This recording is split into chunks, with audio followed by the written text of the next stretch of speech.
వాళ్ళు కూడా మనం అనే పని లేదు, వాళ్ళ ఇబ్బందులు వాళ్ళకు ఉంటాయి, వాళ్ళ సమస్యలు వాళ్ళకు ఉంటాయి, తర్వాత ఏంటనేది. కానీ ఇదైతే చెప్పడానికి రానిది, చెప్పనలవి కానిది, అనుకోవడానికి కూడా సిగ్గుగా ఉన్నది.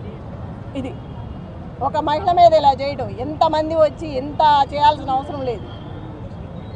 ఇంతకుముందు లాస్ట్ ఎలక్షన్ ఎలా జరిగింది, ఈ బై ఎలక్షన్ ఎలా జరిగింది, అన్ని చోట్ల జరిగిన బై ఎలక్షన్స్ ఎలా జరిగినాయి, ఒక రౌడీ రాజ్యంతో జరిగింది ఇది. మీరు అందరు చూసారుగా, ఇంకా చెప్పాల్సిన పనే ఉంది. ఈ రౌడీయిజం చూస్తున్నారు కదా, 3 months నుంచి 4 months నుంచి చూస్తూనే ఉన్నారు.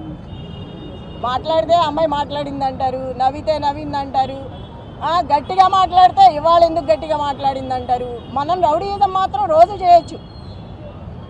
ఒక కార్యకర్తకి అండగా ఉండాలి కదా, మరి అందరి కార్యకర్తలకి భయపెట్టిన వాళ్ళ దగ్గరికి వెళ్ళి ధైర్యం చెప్పి అండగా నిలబడి కార్యకర్తల కోసం మాట్లాడిన దాన్ని కూడా తప్పుగా తీసుకున్నారు, దాన్ని కూడా భూతద్దంలో చూపించారు. ఒక మహిళని ఇలా చేయడం ఫస్ట్ టైం మీరు చూస్తున్నారుగా, ఒక మహిళ మీద ఇలా చేయటం, దీన్ని గెలుపనరు.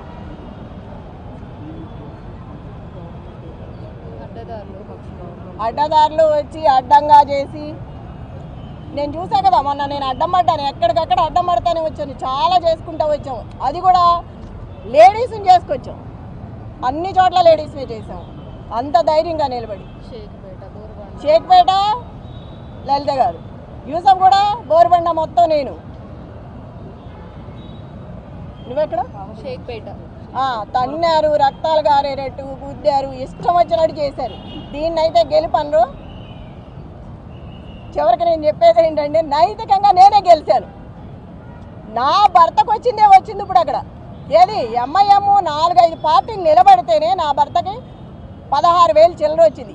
ఏ పార్టీ లేకుండా మేమిద్దరమే ఉన్నప్పుడు అది వచ్చిందంటే రౌడీయిజంతో వచ్చింది. అది స్వతహాగా తెచ్చుకున్నది కాదు, నైతికంగా నేనే గెలిచాను. రౌడీయిజం గెలిచింది అనేది నాకు సంబంధం లేదు. అది గెలిపే కాదు అసలుకి, అందరూ వచ్చి గెలిపించుకున్నది. అది అధిష్టానం అధికారంలో ఉంది కాబట్టి రౌడీయిజాన్ని చేసి రిగ్గింగ్ చేసి, ఇక్కడ రిగ్గింగ్ చేశారు, లోపల ర్యాగింగ్ చేస్తున్నారు. అప్పుడే రౌడీయిజం స్టార్ట్ అయిపోయింది, ఆల్రెడీ మార్నింగ్ నుంచే స్టార్ట్ అయింది. మేము చీరలు కట్టుకుంటే చీరల మీద కామెంట్స్, ఎదవలు ఇచ్చిన చీరలు కట్టుకొని వచ్చామని అంటున్నారు. మరి ఎక్కడ స్టార్ట్ అయింది? అప్పుడే ర్యాగింగ్ స్టార్ట్ అయింది. ఆడ లేదు మగ లేదు, మహిళలకి ఇట్లాగే చేసేది.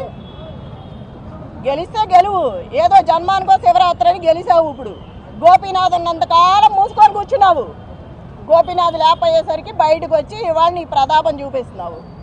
నీ గెలిపేం కాదు ఇది, అందరూ కలిసి చేసిన గెలుపు నీకు. అది నీ స్వతహాగా గెలిచింది కాదు. చెప్తున్నాగా, నైతికంగా నేను ఎప్పుడో గెలిచిపోయాను, రౌడీయిజంగా గెలిచావు. ఇప్పుడు ఇంకా చెప్పండి, ఇంకేమైనా కావాలా?